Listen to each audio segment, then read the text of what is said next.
मेरा नाम अंजलि है। ये कहानी मेरी है, एक ऐसी लड़की की जिसने सुख का चेहरा ज़रूर देखा था मगर उसे थाम नहीं सकी। मैं 4 बहनों में तीसरी थी। मुझसे छोटी एक बहन और 2 भाई थे जो हम सबसे बड़े थे। घर में माँ थी जो अक्सर बीमार रहती थी और पापा, वो तो जैसे हमारे नसीब से ही निकल चुके थे। मेरे पापा ने किसी की जान ली थी और इसी जुर्म में जेल की सज़ा काट रहे थे। लोग उन्हें मुजरिम कहते थे लेकिन वो हम बच्चों के लिए आज भी बाप ही थे, चाहे लोहे की सलाखों के पीछे हों या बाहर। दुनिया का चेहरा हमेशा परेशान ही नजर आता था। सुबह उठकर माँ प्रार्थना करती कि उनके बच्चों के लिए कोई अच्छा रिश्ता आ जाए, लेकिन जिस घर का बाप मुजरिम हो, वहाँ कोई अपनी बेटी को बहू नहीं बनाना चाहता। भाई भी रिश्ते ढूंढने की कोशिश करते, लेकिन हर बार जब सच्चाई सामने आती तो दरवाज़ा बंद हो जाता। कुछ नहीं तो बात साफ कह दी जाती, हम अपनी बेटी किसी कातिल के घर नहीं देंगे। मेरे लिए ये शब्द किसी खंजर से कम नहीं थे, मगर मैं खामोश रहती। फिर एक दिन जिंदगी ने करवट ली। एक रिश्ता आया। माँ के दूर के रिश्तेदार ने बात करवाई थी। लड़के का नाम आदेश था। अमीर परिवार से ताल्लुक़ रखता था और कई सालों से लंदन में रहता था। जब मैंने सुना कि वो देश से बाहर रहता है तो दिल में एक उम्मीद की किरण जागी। शायद इस परदेश के बंदे को मेरे पिता के अतीत से कोई फर्क ना पड़े। जब आदेश की माँ ने मुझे पहली बार देखा तो उनकी आंखों में हैरानी और पसंदीदगी साफ झलक रही थी। वो बार बार मेरे चेहरे को देखती, कभी मेरी माँ की ओर देखती और फिर मुझे देखकर बोली, लड़की की शक्ल सूरत तो बहुत प्यारी है। हमारी बिरादरी में ऐसी खूबसूरती कम ही देखने को मिलती है। उस दिन किसी ने भी मेरे पापा के बारे में सवाल नहीं किया। ना माँ ने कुछ कहा, ना आदेश की माँ ने कुछ पूछा। शायद सच्चाई को छुपाने में सबका फायदा था।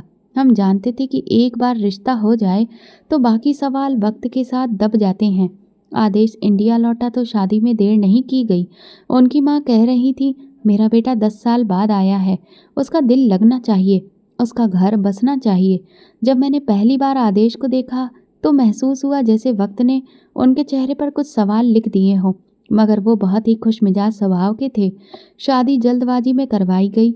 मैं जानती थी कि अगर सच सामने आ जाता तो सब कुछ खत्म हो जाता। माँ बार बार मुझसे कहती थी, कुछ भी हो जाए जुबान से कभी भी सच बाहर मत निकलने देना, क्योंकि ये सच तुम्हारे नसीब को खा जाएगा।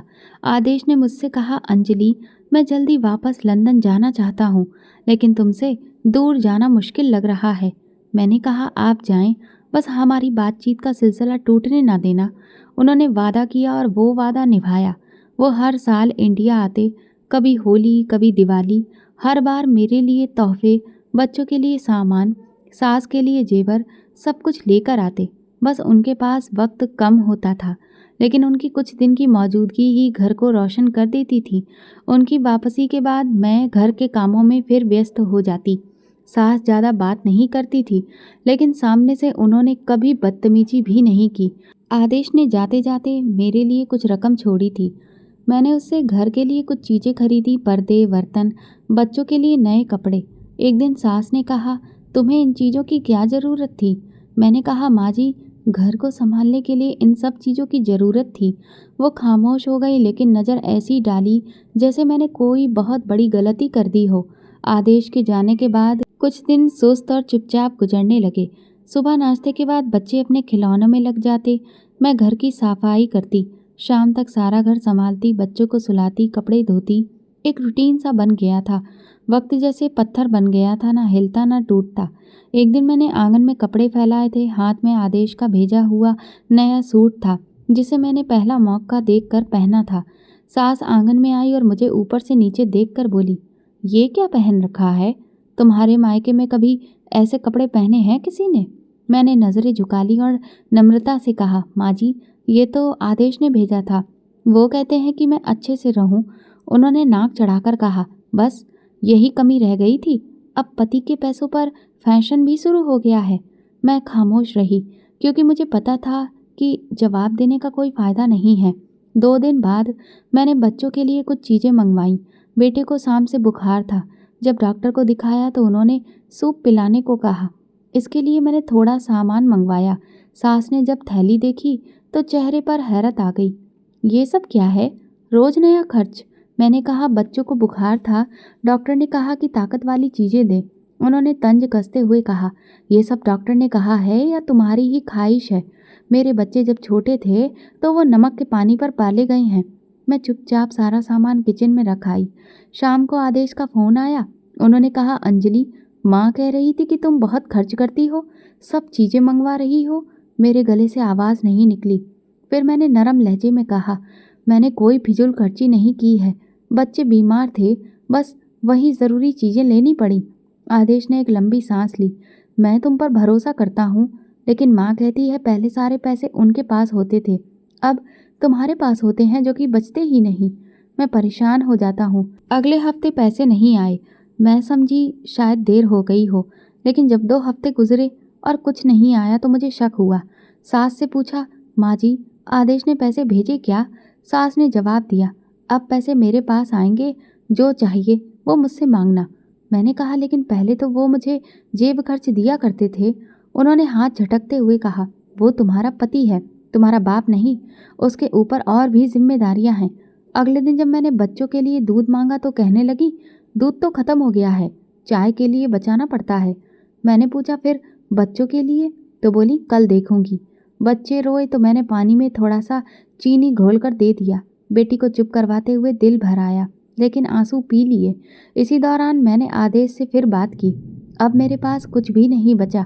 बच्चों की चीज़ों के लिए माँ जी से कहना पड़ता है। आदेश बोला, माँ कहती है कि तुम्हें हिसाब नहीं आता। वो कहती है कि सारा खर्च वो खुद संभालेंगी ताकि कोई फिजूल खर्ची ना हो। मैंने सवाल किया, और मेरे छोटे छोटे खर्चे? वो कहने लगा, जो चाहिए उसके लिए तुम माँ से कहो। मेरे दिल में एक लम्हे के लिए सूनापन छा गया। वही आदेश जो हर बार मेरे लिए तोहफे लाते थे, आज मेरी ज़रूरतों को दूसरों की जुबान से तोल रहे थे। अगले हफ्ते बच्चों को दाल चावल खाते हुए देखकर बेटा बोला, माँ, वो दूध वाला बिस्कुट देंगे? मैंने सास से कहा तो वो बोली, कल मेहमान आ रहे हैं, उसके बाद ही कुछ मिलेगा। अभी इनके लिए मेरे पास कुछ नहीं है। जब मैंने खाली हाथ बच्चों को बहलाया, कहानी सुनाई और फिर उनके सो जाने के बाद खुद रोई। मेरे पास कुछ था नहीं, बस शर्मिंदगी का बोझ था। मैं कभी अपनी बहन को फ़ोन करती, हाल चाल लेती, लेकिन उसे कुछ नहीं बताती, क्योंकि उसका अपना घर था, अपनी परेशानियां थीं। भला वो क्या कर लेती? आदेश के लंदन जाने के बाद मेरी दुनिया सिकुड़ने लगी। पहले भी पैसे सास के हाथ में होते थे, मगर इस बार तो हाथ बिल्कुल बंद हो गए थे। वो पहले कहती कि घर है, फिर कहती तुम जैसे तो 2 दिन में ही खजाना खाली कर देंगे। घर में आदेश का जिक्र भी कम होता जा रहा था। जब मैं उससे बात करने को कहती तो सास बोलती, वो काम में व्यस्त है, तुम्हें उससे रोज रोज बात करने की क्या ज़रूरत है? पति बाहर कमाता है और औरतें घर संभालती हैं। मैं कोशिश करती कि किसी को शिकायत का मौका ना मिले। सुबह बच्चों को संभालना, शाम को सिलाई करना, रोटियां पकाना, सब कुछ समय पर करती ताकि कुछ कहने को ना बचे। एक दिन मैंने कहा, माँ, बेटी को बुखार है, डॉक्टर के पास जाना पड़ेगा। सास बोली, डॉक्टर के चक्कर बहुत महंगे होते हैं, तुम उसे गर्म पानी पिलाओ, बुखार खुद ही उतर जाएगा। मैंने कुछ नहीं कहा, सिर्फ बेटी के माथे पर ठंडे पानी से कपड़ा रखती रही। 2 दिन बाद बुखार और बढ़ गया। मैंने खुद डॉक्टर के पास जाने का फैसला किया। सास को बताया तो उन्होंने कहा, जो करना है करो, लेकिन बच्चों को ले जाने की ज़रूरत नहीं है, और कोई दवा भी मत लाना, फिजूल खर्ची मत करना। मैंने सिलाई से बचाए हुए पैसों से दवा खरीदी। वापस आने के बाद सास को कुछ नहीं बताया। मुझे पता था कि उन्हें पता चलेगा तो वो तरह तरह की बातें बनाएंगी। 2 दिन बाद आंगन में बैठकर मैं बच्चों के पुराने कपड़े रफू कर रही थी। बेटे की कमीज में इतने पैबंद लग चुके थे कि वो नया कपड़ा लगती ही नहीं थी। छोटी बेटी की चप्पल टूटी हुई थी, जिसे मैं कपड़े से बांधकर काम चलाऊ बना चुकी थी। बेटी ने कहा, माँ, नया जूता कब लेंगे? मैंने कहा, जल्द ही लेंगे, तुम भगवान से प्रार्थना करो। बेटी बोली, माँ, पापा आएंगे तो लेकर आएंगे ना? मैंने सिर हिला दिया और दिल ही दिल में प्रार्थना की, आदेश, जल्दी आ जाओ। कुछ दिन बाद ही आदेश का फ़ोन आया। मैंने उससे कहा, बच्चों के कपड़े खराब हो चुके हैं, कुछ भेज दो तो अच्छा रहेगा। आदेश ने कहा कि मैंने पैसे पिछले महीने ही माँ को भेजे थे और माँ ने कहा है कि तुम्हें सब कुछ दे दिया है। मैं खामोश हो गई, बस इतना कहा, ठीक है।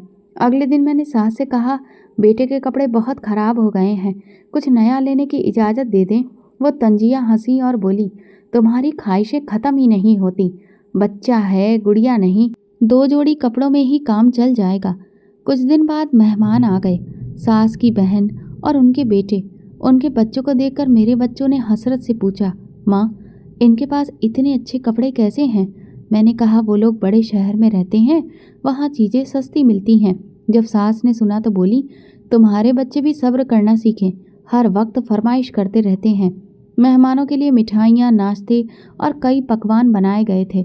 सब कुछ घर में बदला था, पर मेरा कमरा वही पुराना बासी माहौल और पुराने बिस्तर के साथ।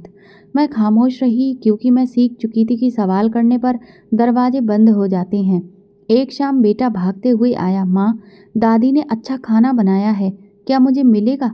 मैंने कहा, माँ जी से पूछ लेते हैं। उसने भागकर पूछा।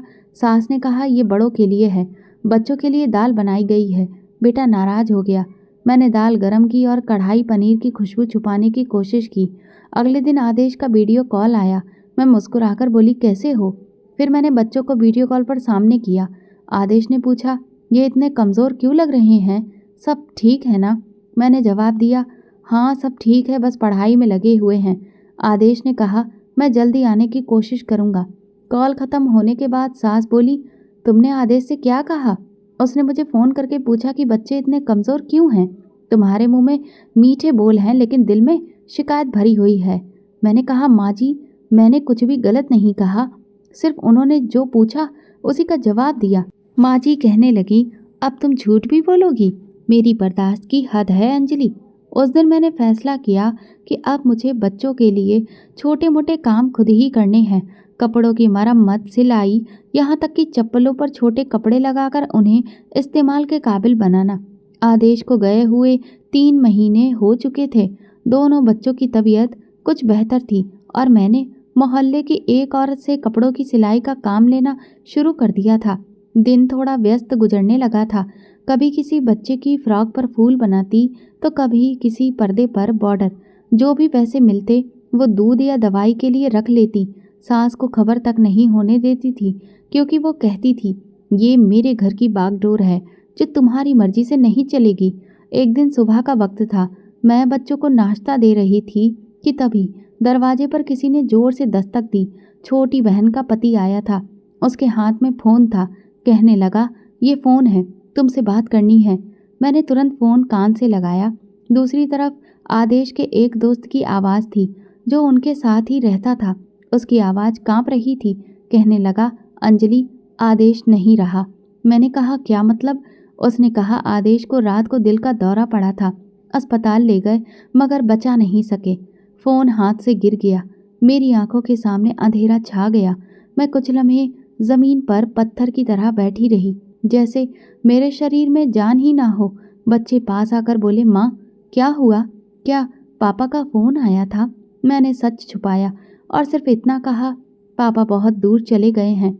दोपहर तक घर भर गया। सास ने रोना धोना शुरू कर दिया। मोहल्ले की औरतें आईं, जो सब कुछ संभालने लगीं। मेरी सास ने सबके सामने यही कहा, मेरा बेटा तो हमेशा खुश रहता था, जरूर उसे किसी ने परेशान किया होगा। रात को जब मेहमान कम हुए तो सास मेरे कमरे में आई। मैं फर्श पर आदेश की तस्वीर हाथों में लेकर बैठी हुई थी। उन्होंने दरवाज़ा खटखटाए बिना ही कहा, ये सब कुछ तुम्हारे ही नसीब का असर है, मेरे बेटे को तुमने ख़त्म कर दिया। मैंने नज़रें उठाई और धीमी आवाज़ में कहा, मैंने क्या किया माँ जी? वो बोली, वो खुद फ़ोन पर यही कहते थे कि वो ठीक है। मैंने कहा, अगर वो ठीक होता तो आप कहती कि मैंने उसे परेशान नहीं किया। सास बोली, हर वक्त बस फरमाइशें करती हो, हर वक्त रोना धोना, इसी दबाव ने उसे लील लिया। मैंने कुछ नहीं कहा। वो वापस चली गई, लेकिन उनके अल्फाज मेरे दिल पर तीर की तरह लगे। अगले दिन आदेश की डेड बॉडी इंडिया लाई गई। मैं सफ़ेद कपड़े पहनकर उसे देखने गई।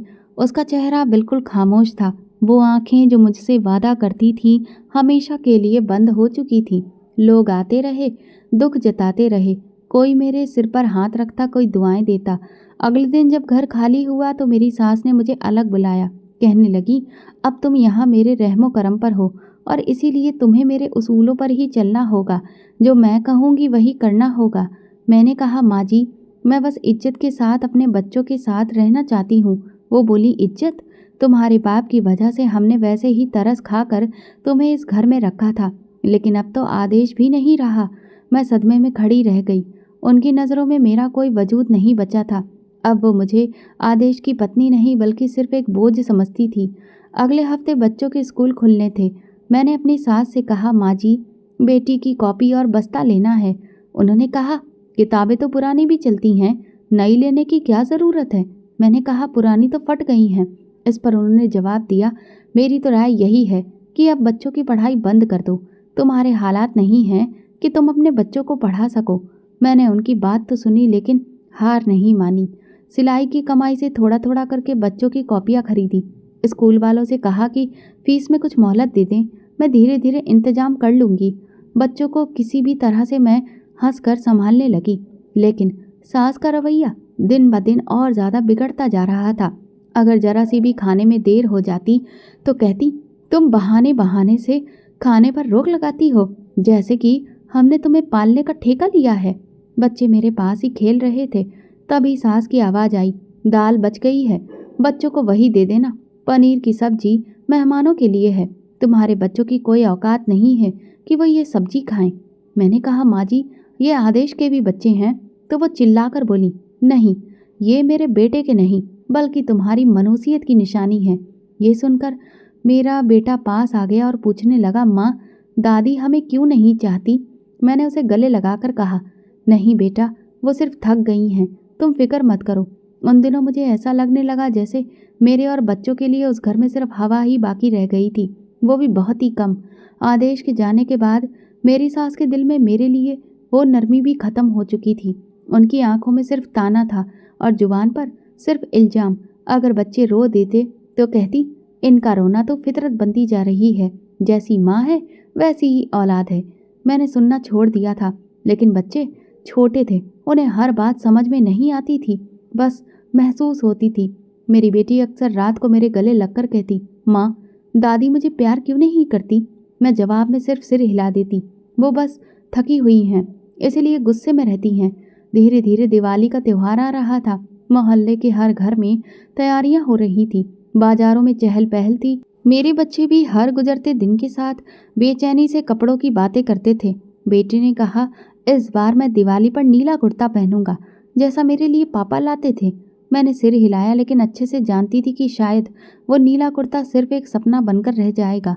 मैंने सास से बात की, माँ जी, दिवाली आने वाली है, बच्चों के लिए कुछ नए कपड़ों का इंतजाम कर लूँ। वो सामने बैठी अखबार पढ़ रही थी, बिना नज़र उठाए बोली, अब उनके कपड़े भी मैं ला कर दूँ। खुद तो कुछ करती धरती नहीं है, बस तकाजा करती रहती है। मैंने हिम्मत करके कहा, माँ जी, मैं कोशिश करती हूँ, सिलाई के पैसे भी बचाती हूँ, बस बच्चों की खुशी की खातिर ही कुछ छोटा सा करना चाहती हूँ। उन्होंने अखबार नीचे फेंका और गुस्से से बोली, मेरे बेटे की मौत के बाद तुम्हें खुशी की फिक्र है। तुम्हें तो मौका मिल गया नए कपड़े पहनने का। तुम वही हो जिसके बाप ने खून किया था, अब मेरे बेटे को भी ले गई। मैं चुप हो गई और कमरे में जाकर दरवाज़ा बंद कर लिया। बेटी पास आकर बोली, माँ, क्या हमें दिवाली पर नए कपड़े मिलेंगे। मैंने सिर पर हाथ फेर कर कहा, इस बार शायद नहीं, लेकिन अगली बार जरूर। दिवाली से एक दिन पहले वो बाजार गईं। वापसी पर उनके हाथों में कई थैलियाँ थीं। उन्होंने अपने दोनों बेटों के लिए कपड़े, जूते, परफ्यूम सब कुछ लिया था। वो थैलियाँ खोलकर सबको दिखा रही थी और मैं एक कोने में चुपचाप बैठकर सब देख रही थी। बेटा धीरे से मेरे पास आया और बोला, माँ, हमारे कपड़े कहाँ हैं। सास ने सुन लिया और बोली, तुम्हारी माँ तुम्हें सपने दिखा रही है, इनके कपड़े लेने के दिन गए। ये घर अब सिर्फ उनके लिए है जिनका इस पर हक है। दिवाली की सुबह मैंने बच्चों को साफ लेकिन पुराने कपड़े पहनाए। जो थोड़े बहुत पैसे मैंने बचाए थे उनसे बच्चों के लिए थोड़ी सी मिठाई मंगाई। सारा दिन बच्चे मोहल्ले के बच्चों को पटाखे और मिठाइयाँ खरीदते हुए देखते रहे। पड़ोस के बच्चों के नए कपड़े देखकर खामोश हो जाते। बेटी ने आकर पूछा, माँ, सबके कपड़े नए और चमकते हुए लग रहे हैं, लेकिन हमारे कपड़े ऐसे क्यों नहीं हैं।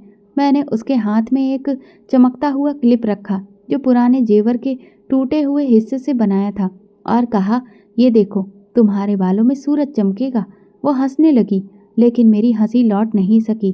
दोपहर को फिर सास ने कहा, खीर, पूरी, छोले भटूरे सब मेहमानों के लिए हैं, तुम लोग दाल गरम करके खा लेना। मैंने खामोशी से दाल गरम की, बच्चों को खाने के लिए बुलाया। वो सामने रखे छोले भटूरे देखकर खुश हो गए।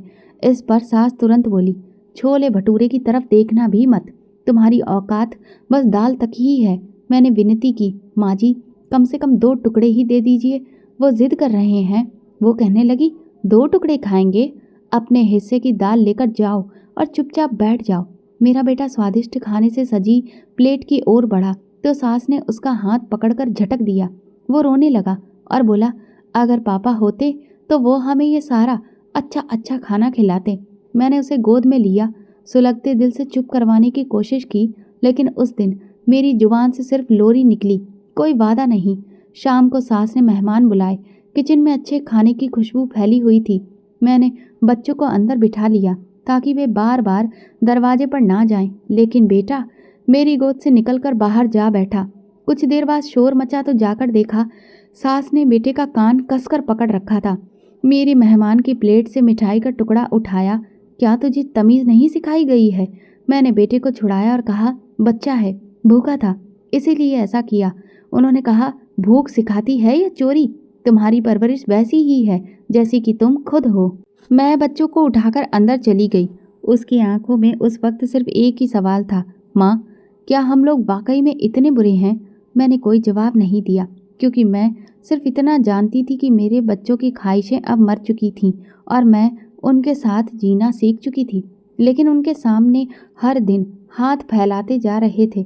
दिवाली का दिन जो कभी हमारे लिए खुशियों का संदेश लेकर आता था, अब सिर्फ एक ऐसा दिन बन गया था जिसमें मेरी ममता, गरीबी और बेबसी की अर्थी हर साल उठती थी। दिवाली के दूसरे दिन बच्चों को सारा दिन अंदर रखकर मैं चाहती थी कि दरवाजे की तरफ भी ना जाएं, लेकिन छोटे बच्चे भला कब तक रुके रह सकते थे। बेटा बार बार दरवाजे के पास जाकर झांकता और बोलता, मम्मी अभी भी खाने की बहुत अच्छी महक आ रही है। मैं उसे वापस लाती, बहलाती, कभी कहानी सुनाती, कभी सिलाई का बहाना बनाकर पास बिठा लेती। लेकिन शाम के वक्त वो चुपके से बाहर निकल गया और सास के मेहमानों के कमरे में जा पहुंचा। मैं पीछे दौड़ी तो देखा कि वो मेहमान की प्लेट के पास खड़ा है, हाथ आगे बढ़ा रखा था। तभी सास ने उसे एक बार फिर जोर का झटका दिया। चोरी कर रहा है? मैं बीच में पड़ी, बच्चा है, बस मांग रहा था। सास ने मेरी तरफ देखा और कहा, यही सिखाया है ना तुमने, बच्चों से मंगवाओ और खुद भी खाओ। वो मेहमानों के सामने लगातार बोलती चली जा रही थी। मैं बेटे को गोद में उठाकर वापस कमरे में लेकर चली आई। पीछे से आवाज़ आई, अब यही निकम्मे कमरे में रहेंगे। जुबान खोली तो समझ लो रोटी भी बंद। अगले दिन जब मैं उठी तो देखा कि दरवाज़ा बाहर से बंद था। मैं चिल्लाकर बोली, माँ जी दरवाज़ा खोलिए। जवाब में सिर्फ खामोशी मिली। दोपहर तक एक पुरानी थाली स्टोर रूम के नीचे वाले दरवाजे से अंदर धकेली गई। उसमें रोटी का सूखा टुकड़ा और बची हुई दाल का पानी था। मैंने बच्चों से खाने को कहा तो बेटी ने उसे सूंघकर मुंह मोड़ लिया। माँ ये कैसा खाना है? मैंने कहा, बेटा खा लो वरना फिर भूख लगेगी। बेटी ने रोटी का एक टुकड़ा मुंह में डाला और चबाया, फिर बोली, ये तो बहुत सख्त है, खाई ही नहीं जाती। मैंने कहा, धीरे धीरे खा लो, पानी पी लेना। इस पर बेटी ने कहा, मम्मी मुझे भी छोले भटूरे खाने हैं। मैं चुप हो गई और नज़रें चुरा ली। रात को स्टोर रूम में बहुत मच्छर थे, पंखा भी नहीं था, सिर्फ टूटी खिड़की थी। बच्चे पसीने में भीगे हुए थे। मैंने अपने दुपट्टे को मोड़कर उनके लिए पंखा बनाया। छोटा बेटा रोते हुए कहने लगा, मम्मी हम लोग कमरे में कब जाएंगे? मैंने कहा, जल्दी ही जाएंगे बेटा, बस दादी का गुस्सा ठंडा हो जाए। वो कहने लगे, पापा होते तो हमारे साथ ऐसा कभी नहीं होता। मैंने उसके माथे पर हाथ फेरा, लेकिन दिल का दुख छुपा नहीं सकी। तीसरे दिन फिर वही दाल और वही सूखी रोटी। मैंने दरवाज़ा बजाकर कहा, माँ जी बच्चों को बुखार है, कुछ दवा दे दीजिए, पानी भी ख़त्म हो रहा है। तभी बाहर से आवाज़ आई, चुप कर जा, जुबान खोली तो जो मिल रहा है वो भी नहीं मिलेगा। दिन में बाहर से ठहाकों की आवाज़ें आ रही थी, मेहमानों के आने जाने की आवाज़ें और अच्छे अच्छे पकवानों की खुशबू भी आ रही थी। मैंने अपने बच्चों को सीने से लगाकर कहा, बस कुछ देर और बेटा, भगवान सब ठीक कर देगा। अचानक बेटा जिद करने लगा, मुझे भी वो खाना खाना है, मैं बस वही खाना खाऊंगा। बेटी भी रोकर कहने लगी, माँ मैं बाहर जाना चाहती हूँ। मैंने दोनों को गले से लगा लिया। दिल में सोचा, जब एक माँ अपने बच्चों का पेट भी ना भर सके तो उसका दिल रोज मरता है। इस वक्त बेटा दरवाजे की तरफ जोर से भागा और धक्का देकर कहने लगा, दादी दरवाज़ा खोलो, हमें बाहर निकालो, हमें बाहर आना है। मैं जल्दी से उसे पकड़ा और कहा, बेटा आवाज़ मत दो वरना वो और ज़्यादा नाराज़ हो जाएंगी।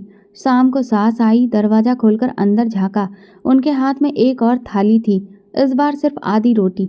तुम लोगों ने मेरी इज्जत खराब की है और इसीलिए अब तुम्हें सज़ा मिलेगी। मैंने कहा, माँ जी हमने क्या किया है, बच्चे तो भूखे थे इसीलिए आपको बुला रहे थे। फिर उन्होंने दरवाज़ा बंद करते हुए कहा, तो ठीक है अब इसका ही सबक सीखो, अब यही तुम लोगों का नसीब है। वो चली गई। मैंने बच्चों को पानी पिलाया। बेटी ने मुझसे कहा, माँ जब हमने कुछ भी बुरा नहीं किया तो फिर दादी हमें कैद क्यों कर रही है। मैंने उनके सिर पर हाथ फेर कर कहा, क्योंकि ये दुनिया सबको एक जैसा नहीं देखती, लेकिन हम अच्छे हैं और हमें बस सब्र करना है। उस रात मेरा बेटा नींद में बहुत देर तक बड़बड़ाता रहा, माँ दादी के मेहमान की प्लेट में मिठाई है, और मैं सन्नाटे में बैठी उसकी बातें सुनती रही। अगली सुबह फिर से बाहर से हंसी मजाक की आवाज़ें आ रही थीं। दरवाज़ा फिर से बंद था। मेरी बेटी ने पूछा, माँ क्या अब हम यहाँ हमेशा रहेंगे। मैंने कहा, नहीं बेटा, भगवान सब देख रहा है, हम बहुत जल्द यहाँ से आज़ाद होंगे।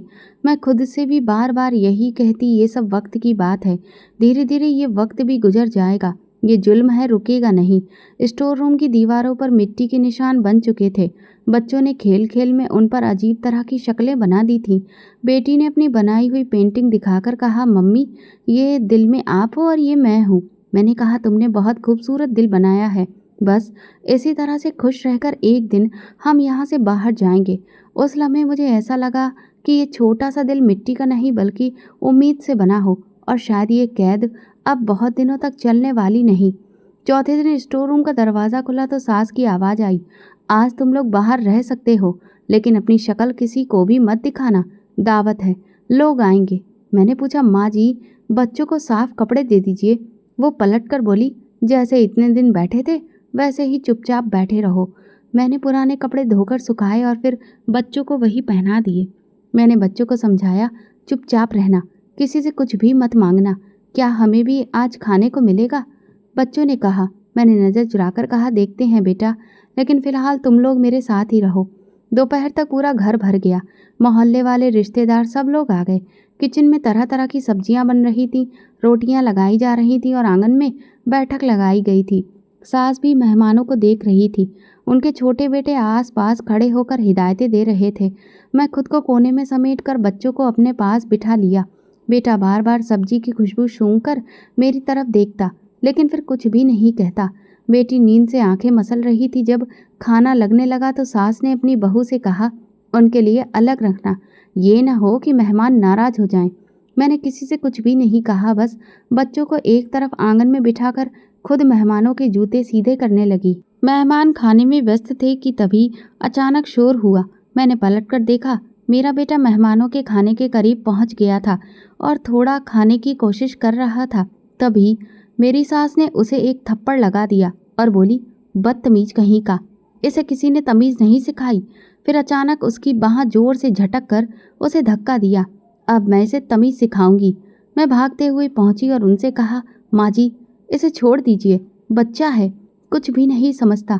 वो जोर से चिल्लाई, अगर बच्चा है तो तुम इसे देख क्यों नहीं रही, यही सिखाया है तुमने, खुद भी मांगती हो और बच्चों को भी भिखारी बना दिया है। मेहमान खामोश हो गए। कुछ ने नज़रें झुका ली और कुछ ने हमदर्दी दिखाई, मगर किसी ने भी सास को नहीं रोका। मैं आंगन में खड़ी होकर सबके सामने बोली, माँ जी अगर गैरत मर गई है तो इंसान बाकी नहीं रहेगा। वो बच्चा कितने दिन से बस खाने की खुशबू से ही जी रहा है। सास मेरी तरफ बढ़कर बोली, जुबान चलाने लगी हो, अब तुम्हें सबक सिखाना ही पड़ेगा।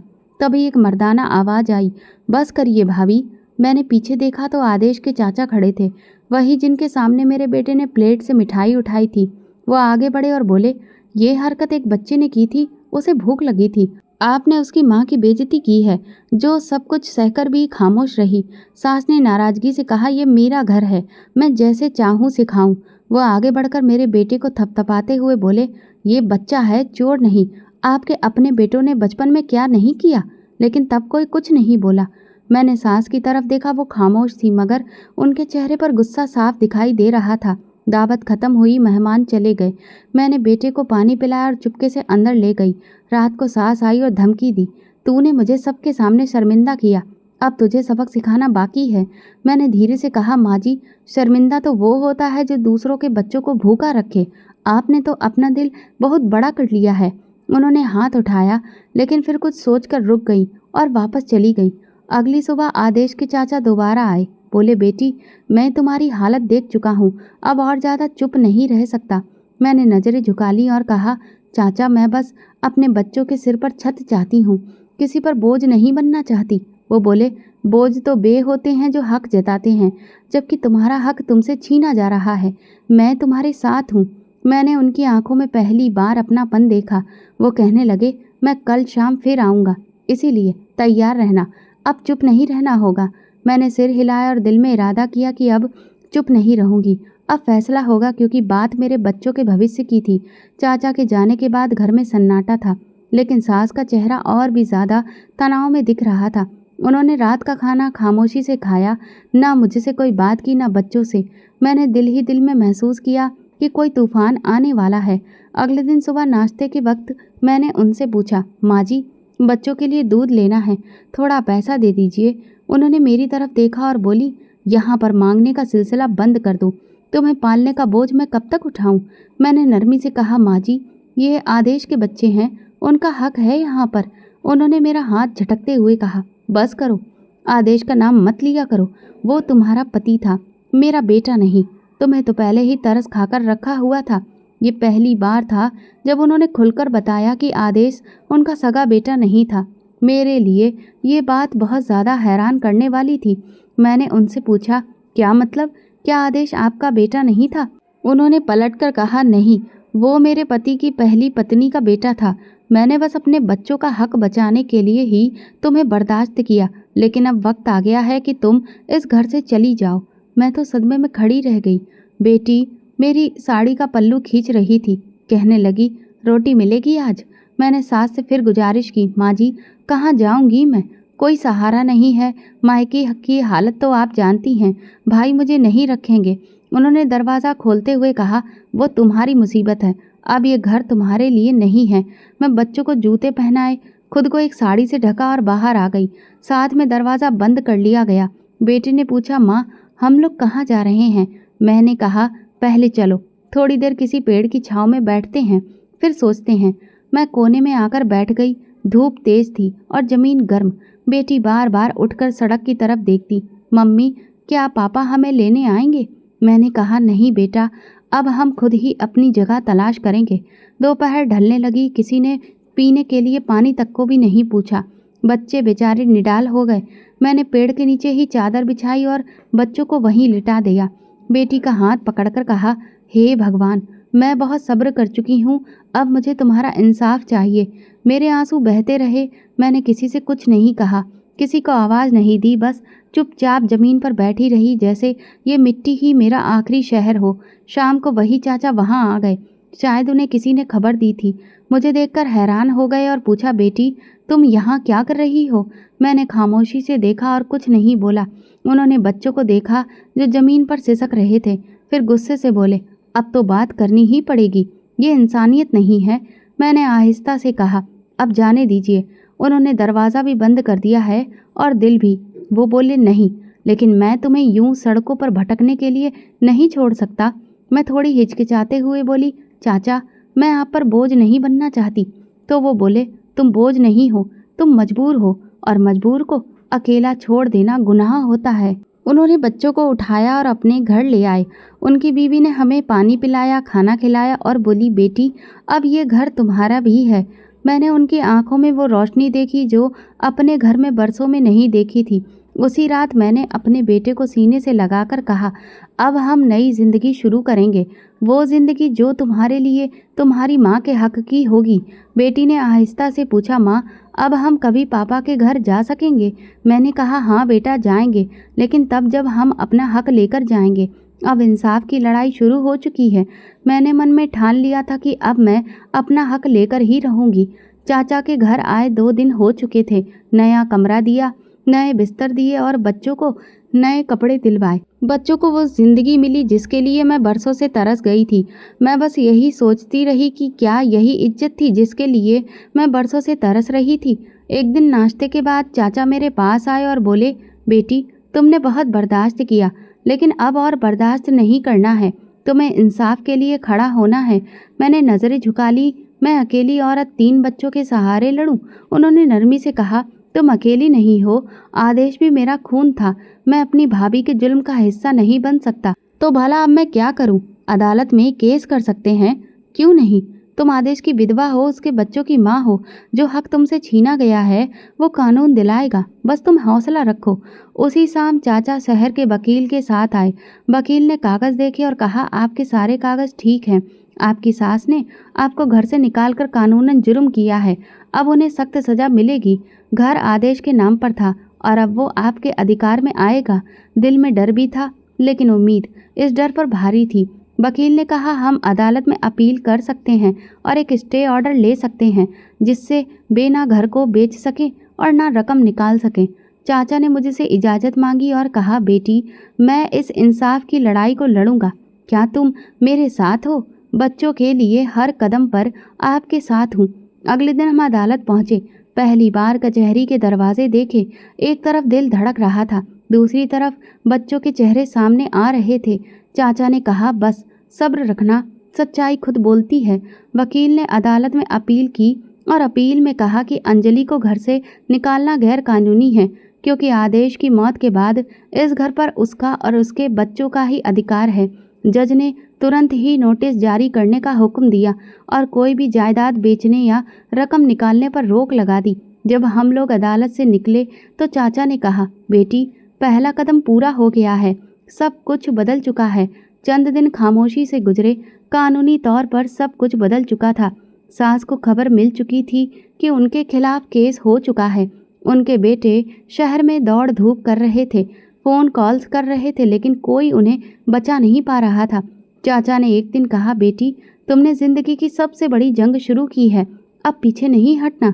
मैंने कहा, मुझे कुछ नहीं चाहिए, सिर्फ मेरे बच्चों का हक चाहिए। अदालत में दूसरे दिन पेशी के सास दिखाई दी। उनके चेहरे पर अभी भी वही गुरूर था। जज ने उनसे सवाल किया तो वो बोली, ये औरत झूठ बोल रही है, हमने इसे कभी नहीं निकाला, ये खुद घर छोड़कर गई है। वकील ने सारे वे सबूत दिखाए जो हमने जमा किए थे, मेरे इलाज के कागजात, बच्चों की हालत, मोहल्ले वालों के बयान। जज ने कहा, ये सारे सबूत इस बात को साबित करते हैं कि अंजलि को उसके घर से नाजायज तरीके से निकाला गया है। अगली तारीख तक अदालत ने और भी सबूत पेश करने का हुक्म दिया। अदालत से वापसी पर चाचा ने मुझसे कहा, ये लोग अब तुम्हें गंभीरता से ले रहे हैं, ये हमारी पहली कामयाबी है। रात को बेटा मेरे पास आकर बोला, माँ हम लोग अपने पुराने कमरे में कब जाएंगे? मैंने उसे गोद में लेकर कहा, जब हमें हमारा अधिकार मिल जाएगा तब वो कमरा भी हमारा होगा। चाचा की पत्नी ने खाने के वक्त कहा, बेटी तुमने जिस हिम्मत से ये कदम उठाया है, ऐसा बहुत ही कम औरतें कर पाती हैं। मैंने उनका शुक्रिया अदा किया और मन में सोचा कि ये हमदर्दी मेरे लिए बहुत बड़ी है, क्योंकि अब मेरा साथ देने वाला कोई है। रात को वकील ने हमें बताया कि अदालत जल्दी ही फैसला सुना सकती है, इसीलिए अपनी तैयारी पूरी रखें। मैंने दिल में कहा, हे भगवान, मैंने हमेशा सब्र किया, आज वो सब्र मुझे अदालत में खड़ा कर रहा है। बस इंसाफ का दिन जल्दी ही आए। अब सच अदालत में दाखिल हो चुका था और जो दरवाज़ा बंद किया था वो अब कानून के दखल से खुलने वाला था। अदालत की आखिरी तारीख पर मैं सफ़ेद रंग का सलवार सूट पहनी थी जो मुझे चाचा की पत्नी ने दिया था। बेटे ने मेरे दुपट्टे का कोना पकड़कर कहा, माँ क्या आज हम लोग जीत जाएंगे? मैंने उससे कहा, बस तुम प्रार्थना करो, सच की कभी हार नहीं होती। अदालत में चारों तरफ सब चुपचाप बैठे हुए थे। सास के दोनों बेटे उनके साथ आए हुए थे, लेकिन इस बार उनके चेहरों पर पहले जैसा गुरूर नहीं था, बल्कि बेचैनी और शर्मिंदगी थी। जज साहब ने सारी सुनवाई के बाद फैसला सुनाना शुरू किया। उन्होंने कहा, सारे सबूत और बयानों को मद्देनज़र रखते हुए ये साबित हो गया है कि अंजलि को उसके पति के देहांत के बाद गलत तरीके से उसके अधिकार से बेदखल किया गया। क्योंकि मरने वाले ने अपनी कोई भी वसीयत नहीं छोड़ी थी, इसीलिए कानून अब इस जायदाद पर स्वर्गीय आदेश की पत्नी और उसके बच्चों का ही पूरा अधिकार है और यही अदालत का अंतिम फैसला है। इस फैसले को कानून द्वारा पूरा किया जाए, ऐसा अदालत हुक्म देती है। ये सुनते ही चाचा ने मेरा कंधा थपथपाया। बेटी, तुमने अपना अधिकार ले लिया। ये सुनते ही मेरे हाथ अपने आप भगवान का शुक्रिया अदा करने लगे। सास के बेटों ने अदालत से निकलते हुए एक बार भी मेरी तरफ नहीं देखा। सास कुछ बोल भी नहीं रही थी, जैसे कि जुबान ही बंद हो चुकी हो। हम जब घर पहुँचे तो चाचा की पत्नी ने बच्चों के लिए मिठाई निकाली। मेरे बेटे ने कहा, माँ, क्या अब हम लोग अपने घर जा सकते हैं? मैंने कहा, हाँ बेटा, वो घर अब सिर्फ एक याद नहीं बल्कि हकीकत है। 2 दिन बाद चाचा को खबर मिली कि सास को पैरालिसिस का अटैक पड़ा है। वो अस्पताल में एडमिट थी, लेकिन दोनों बेटे व्यस्त होने का बहाना बनाकर नज़र नहीं आ रहे थे। मोहल्ले वालों ने बताया कि वो चारपाई पर अकेली पड़ी है और बहुएं उनके करीब भी नहीं जा रही हैं। चाचा ने कहा कि ये बहुत ही मुश्किल वक्त है, लेकिन अगर तुम चाहो तो उन्हें देखने जा सकती हो। मैंने कहा, हाँ, मैं जाऊंगी, लेकिन हिसाब चुकाने नहीं बल्कि सिर्फ इंसानियत निभाने। हम अस्पताल पहुंचे तो वो चारपाई पर लेटी थी। उनकी आंखों में हैरत थी। जब उन्होंने मुझे देखा तो उनकी आंखों से आंसू निकल आए। जुबान नहीं हिल रही थी, सिर्फ उन्होंने आंखों से इशारा किया। मैंने पानी का गिलास भरकर उनके मुंह से लगाया, थोड़ा थोड़ा पानी पिलाया। वो हाथ उठाने की कोशिश कर रही थी, शायद माफ़ी मांगना चाहती थी। मैंने कहा, माँ जी, मैं वही अंजलि हूँ जिसे आपने मनहूस कहा, भिखारी कहा, लेकिन आज मैं वही बेटी हूँ जो आपको पानी देने आई है। उनके आंसू और तेजी से बहने लगे। मैंने उनके माथे पर हाथ रखा और कहा, मैं आपको माफ़ करती हूँ। चाचा ने कहा, तुम्हारा बहुत दिल दुखाया गया, लेकिन ये वही इज्जत है जिसके लिए तुमने लड़ाई लड़ी थी। वापसी पर मैंने अपने बच्चों से कहा, हम किसी के साथ जैसा करते हैं वही पलटकर हमारे पास वापस आता है, इसीलिए हमेशा अच्छा ही करना चाहिए, चाहे सामने वाला कितना ही बुरा क्यों ना हो। अगले दिन मुझे अदालत की तरफ से कागजात मिले। जायदाद की कार्रवाई शुरू हो चुकी थी। चाचा ने कहा, अब तुम्हारा और बच्चों का भविष्य सुरक्षित है। मैंने अदालत के दरवाजे को देखकर दिल में कहा, हे भगवान, तुम्हारा शुक्रिया कि तुमने सच्चाई का साथ दिया। उसी दिन चाचा ने बताया कि उनका छोटा बेटा नमन, जो कि दुबई से वापस आया है, वो मेरी सच्चाई और हिम्मत को देखकर बहुत खुश है और वो चाहता है कि मुझे और बच्चों को एक सुरक्षित भविष्य दे, और वो मुझसे शादी करना चाहता है। मैं हैरान हो गई। मैंने कहा, मैंने एक बार शादी की थी और अब बस मेरे अंतिम समय तक वही शादी मेरे साथ रहेगी। चाचा ने कहा, नमन सब कुछ जानता है और वो तुम्हें आदेश की पत्नी के तौर पर ही देखता है, लेकिन वो तुम्हारे बच्चों को अपनी औलाद बनाने के लिए तैयार है। ये तुम्हारे लिए नहीं, तुम्हारे बच्चों के लिए है। मैंने वक्त मांगा, 2 दिन सोचा, बच्चों से बात की। बेटे ने कहा, क्या अब हम उन्हें नए पापा कहेंगे? मैंने कहा, बेटा, अगर कोई तुम्हें प्यार दे, इज्जत दे, तो वो तुम्हारा अपना कहलाने के काबिल होता है। कुछ दिन बाद मैंने चाचा से कहा, अगर नमन वाकई में बच्चों को अपना नाम दे सकता है तो मैं तैयार हूँ। शादी सादगी से हुई। नमन ने मेरे बच्चों को गोद में लिया और कहा, अब तुम मेरे बेटे और बेटी हो। चाचा और चाची की आंखों में खुशी के आंसू थे। उन्होंने कहा, अब ये घर तुम्हारा है। मैंने कहा, कभी किसी ने मेरा हाथ पकड़कर मुझे घर से बाहर निकाला था, आज कोई मेरा हाथ पकड़कर मुझे एक नया घर दे रहा है। सास अभी भी चारपाई पर है और उनके बेटे अपनी दुनिया में व्यस्त हैं। वही औलादें हैं जिनके लिए उन्होंने मेरा अधिकार मारा था। मैं कई बार उनके पास चली जाती हूँ, उन्हें पानी देती हूँ और उन्हें दवा दे आती हूँ। वो आंखों से माफ़ी मांगती हैं और मैं खामोशी से उन्हें दे देती हूँ, क्योंकि मैं जान चुकी हूँ कि दिल बदले से नहीं बल्कि भलाई से जीता जाता है। अब वो जंग ख़त्म हो चुकी है। अब जंग जो है वो मेरे बच्चों की ज़िंदगी को बेहतर बनाने की है। अब ये मेरे अकेले की नहीं है। शादी के बाद मैंने पहली बार किसी घर में अपनी मर्जी से कदम रखा। चाचा के घर का आंगन वही था जहाँ मैं कुछ हफ्ते पहले मेहमान बनकर आई थी, लेकिन अब मैं उनकी बेटे की पत्नी थी। बदलाव सिर्फ नज़र में नहीं बल्कि माहौल में भी आया था। अब कोई नज़र नहीं चुराता था, कोई ताना नहीं देता था। कुछ ही दिनों में बच्चों ने नमन को पापा कहना शुरू कर दिया था। ना मैंने मजबूर किया, ना समझाया, बल्कि बच्चों ने खुद ही उस शख्स के प्यार को पहचान लिया था जो ना जाने कितने समय से उन्हें नहीं मिला था। नमन शाम को आता, बच्चों के साथ खेलता, स्कूल का होमवर्क करवाता, बेटी उसके लिए पानी लेकर आती, बेटा उसे अपने स्कूल की कहानी सुनाता। वो उनकी ज़िंदगी में ऐसे शामिल हो गया जैसे कि हमेशा से हिस्सा रहा हो। एक दिन बेटी ने कहा, नमन, पापा बहुत अच्छे हैं, जैसे कि मेरे पहले पापा थे। मैंने कहा, तुम्हारे पहले पापा तुम्हारे नसीब का सहारा थे, लेकिन दूसरे पापा तुम्हारे हालातों का सहारा हैं। नमन ने कभी भी मेरी खामोशी को सवाल नहीं बनाया, क्योंकि वो पहले से जानता था कि मैं एक ज़िंदगी पहले गुजार चुकी हूँ, एक रिश्ता पहले भी निभा चुकी हूँ और एक रिश्ता पहले टूट चुका है। उसने उस टूटे रिश्ते को इज्जत के साथ जोड़ने की कोशिश की। एक दिन उसने मुझसे कहा, अगर तुम चाहो तो पढ़ाई दोबारा शुरू कर सकती हो। मैंने हैरानी से उसे देखा। इन सब हालातों में पढ़ाई? उसने मुस्कुराकर कहा, जो औरत इतनी बड़ी जंग लड़ सकती है वो किताब से भी जीत सकती है। मैंने किताबें मंगवाई, बच्चों के साथ बैठकर पढ़ना शुरू किया। वही शब्द जो पहले धुंधले लगते थे अब साफ दिखाई देने लगे थे। चाचा जी मुझे बेटी कहने लगे। वो मुझे रिश्तेदारों के घर ले जाते, सबसे मेरी पहचान करवाते। ये हमारी बेटी है अंजलि। एक दिन चाचा ने कहा, बेटी तुमने जिस हिम्मत से सब कुछ बर्दाश्त किया वही तुम्हारी पहचान बनती है। एक दिन मोहल्ले की एक औरत आई और उसने कहा, वो औरत जो पहले कभी हुक्म चलाती थी अब चुपचाप चारपाई पर पड़ी रहती है। बहुएं कमरे तक में नहीं आती, वो पानी के लिए भी तरस जाती है। मैं खामोशी से देखती रही। मैंने उन्हें माफ़ कर दिया था और अब मैं आगे बढ़ चुकी थी। अब हर दिन मेरे लिए एक नई शुरुआत था। बच्चे स्कूल जा रहे थे, मैं साथ में अपनी पढ़ाई भी कर रही थी। शाम को नमन के साथ बैठकर चाय पीती।